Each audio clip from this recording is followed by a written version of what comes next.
I know you can't multitask and everything. Yeah, I'm trying to get down the elevators. We have seen many forbidden jutsu often shift the tide of battle.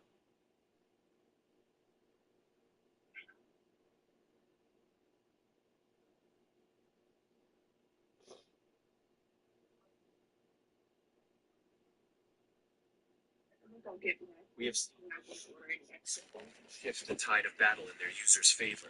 Shinobi have mastered them. Let's rank the top 5 wielders of forbidden jutsu. Number 5.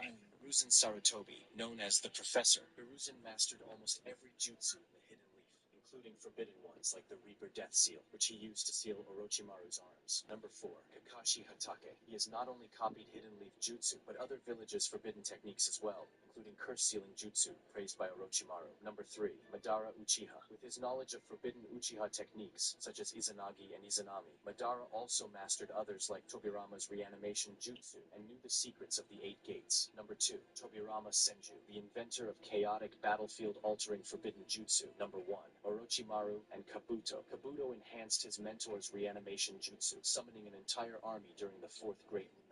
Orochimaru's experiments led to creations like Yamato, Suigetsu, and Mitsuki, which clears that he reached a whole...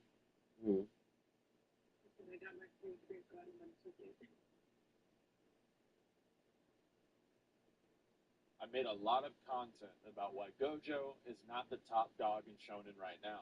Most of the time, however, when I speak of him, I talk about him in a few details, with his adversary usually being so just ridiculously overtuned that his skill set doesn't matter, or just so specifically tuned that his skill set doesn't matter, thus negating a lot of his sort of omnipotent aura that you would normally prescribe him.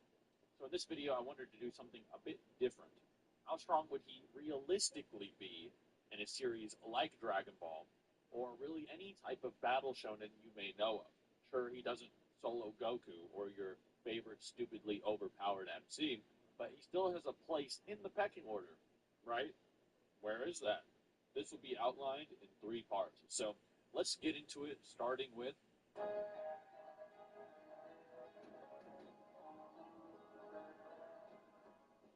We could jump straight into highballing Gojo and being super charitable, but in order to not seem like a delusional Gojo fan, I think it's probably for the best if we started out playing in the Skeptic's Court. So, being hyper-skeptical of Gojo's capabilities, what can he really bring to the table?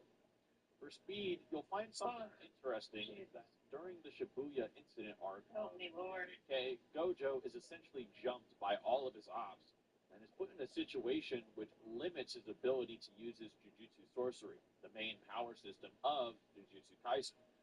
This was orchestrated by another sorcerer named Kenjaku, who is not only smart enough to manipulate... Alright, what happened? Tell me what's up.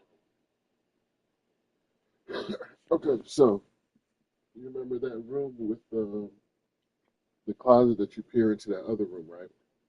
Yeah, and it had like that weird box that must look like a shrine or ritual. Yeah. So beside that closet, you remember that little, it looked like a lockbox kind of. It was like, or like a metal door, and like not like a door, like a little rectangle inside the wall. See, no, I don't remember that. Okay. But it's okay. I'm following now. So there was a metal door or a lock beside it. But you have, no, it's critical. Okay. Shit. I might be able to go to another save. Yeah, I'm gonna go to another save actually. Load. Yeah, I'm gonna go to a different load file.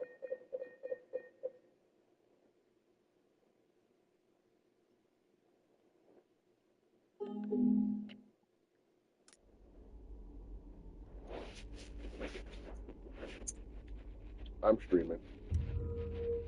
Oh, go.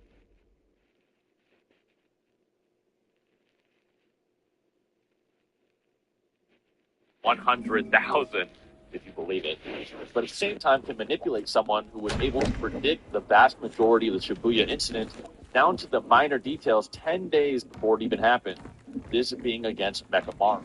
This is important because it clues us in that Kenjaku is obviously an incredibly informed character who also happens to have the memories of Gojo's best friend, Geto. Using all of these factors, Kenjaku is able to either deduce or just explicitly know that Gojo's insane speed comes from his ability to amp his movements with his curse technique known as Blue.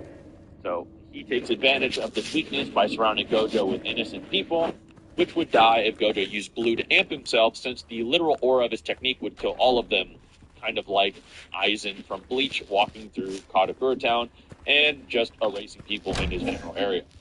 This may explain why a character like Mahito might be able to react to base Gojo. This same Mahito then goes on to get completely destroyed by a mentally nerfed Yuji, who is kind of trying to get himself killed, with Yuji's most recent speed feats at this point being a high diff fight with Choso's piercing blood, which is at this point in the story vaguely above the speed of sound. This isn't to say Mahito is as fast as Gojo or anything, but to point out the very overt portrayal of base Gojo actually potentially not being as impressive as his full power state.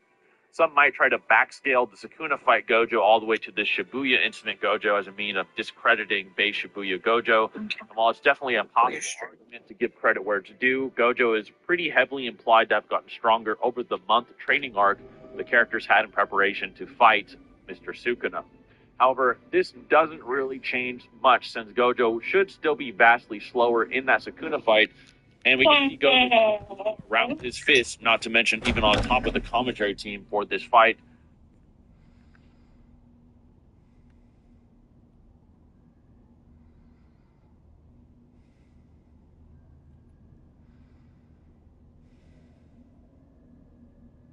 I don't know where my stream is at. There we go. Your channel. I'm sharing tomorrow. See, you know I'm slow when every time and this is every time I go to App Store and I type in App Store in the App Store. Okay. What the hell was that noise? Did you ever run into Triangle Man again? No, but because I haven't gotten. I just figured like no. Okay, so.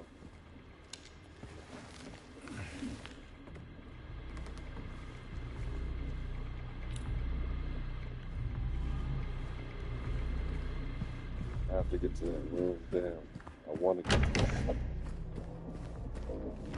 Okay. You just picked up 212 key. Mute your mic too.